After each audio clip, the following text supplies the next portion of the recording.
Hey there, it's me again. Time for another edition of Not Just Giants.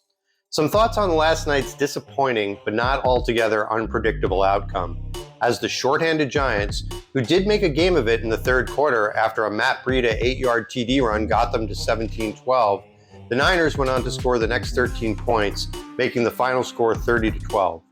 So what did we learn?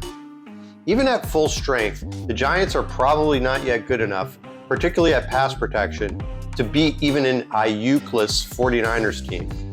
Quick shout out to the defense, who despite getting 30 points hung on them, being bad on third down, and having Kittle and Debo run roughshod over them, they actually did a pretty good job of keeping the Niners out of the end zone most of the night, generating pressure and slowing down San Fran's vaunted run game.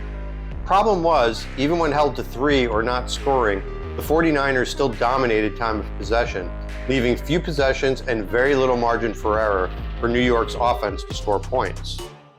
Kudos to previously much maligned inside linebacker Micah McFadden for having by far his best game as a Giant.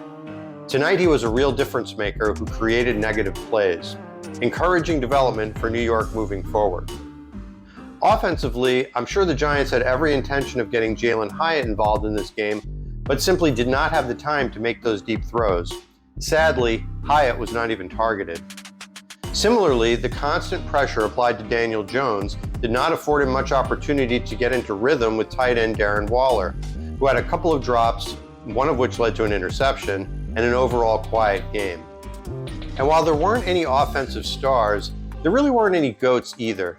The Giants were simply overmatched up front, which severely limited their ability to sustain drives and create explosive plays. Playing from behind, they really weren't afforded much opportunity to get the run game going either. When Andrew Thomas and Ben Bredeson are healthy, the left side of the line should be fine, but the right side will likely continue to struggle.